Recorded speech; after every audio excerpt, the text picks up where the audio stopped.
Kasih dan damai dari Allah Bapa dan dari anaknya Tuhan Yesus Kristus menyertai saudara sekalian. Amin. Shalom Bapak Ibu, saudara jemaat Tuhan. Apa kabarnya pada pagi hari ini? Kiranya kita penuh kasih setia Tuhan. Sebelum kita melangkah melakukan berbagai aktivitas kita pada pagi hari ini, marilah kita disapa oleh firman Tuhan yang menjadi renungan harian yang tertulis dalam kitab Nabi Yeremia pasal 15 ayat 19. Beginilah firman Tuhan. Karena itu beginilah jawab Tuhan.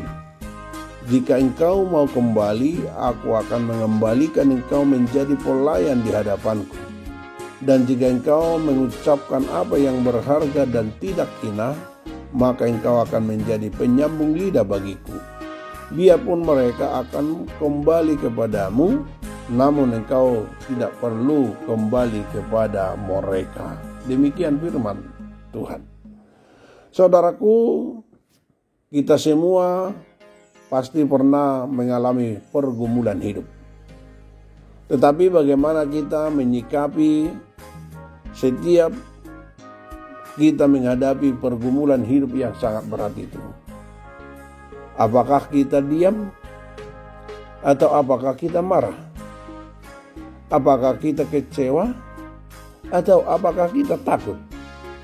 Atau tetap tenang dan mengandalkan Tuhan di setiap perkara yang kita hadapi? Saudaraku yang kekasih dalam nama Yesus Kristus Tuhan, Yeremia adalah seorang nabi yang setia. Ia banyak membela perkara bangsanya di hadapan Allah. Ia menyerukan pertobatan kepada bangsanya. Ketika Tuhan menyampaikan hukuman dan pembinasaan, Yeremia meminta pengampunan dan belas kasihan Tuhan. Saudaraku, hari ini firman Tuhan yang menyapa kita memberikan gambaran pergumulan Yeremia dan apa yang dilakukannya. Ia bukan orang yang mengutangkan dan bukan pula orang yang berutang. Namun ia dikutuki sehingga ia pun berdoa.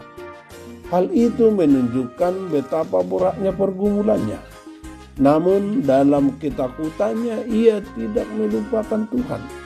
Nabi Yeremia bertanya kepada Tuhan, mengapa penderitaan yang dialaminya seperti tidak ada habisnya? Saudaraku, Allah dengan penuh kasih menyerukan kepada Nabi Yeremia untuk kembali atau bertobat.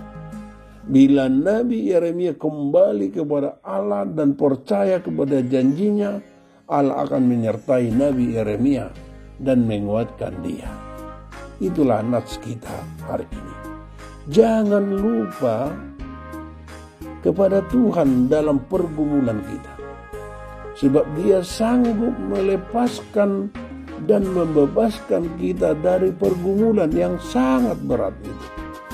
Hal itu mengajar kita agar jangan sekali-sekali menyelesaikan pergumulan dengan seorang diri saja. Tepatlah perkataan orang bijak itu. Mereka yang selalu berlutut menghadap Tuhan akan selalu berdiri menghadapi siapapun. Saudaraku yang kekasih dalam nama Yesus Kristus, pergumulan hidup harus kita hadapi dengan senantiasa bersyukur dan berdoa dan bertobat. Meskipun jawaban pergumulan itu tidak selalu sesuai dengan harapan kita, janganlah kecewa dan melupakan Tuhan, sebab dia tidak pernah meninggalkan kita. Bersyukur sampai hari ini kita masih kuat menjalani hidup ini. Itu semua adalah karena kuasa Tuhan di dalam kehidupan kita. Karena itu, marilah kita kembali kepada Dia dan menyembah Dia dan sujud datang kepadanya.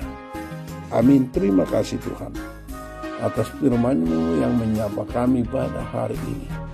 Kiranya kami menyerahkan diri kami datang kepada Engkau, supaya kami mampu melewati hari-hari yang kami hadapi dan segala yang kami lakukan pada hari ini. Tuhan yang memberkati kami. Dalam nama Yesus kami berdoa dan mengucap syukur. Amin.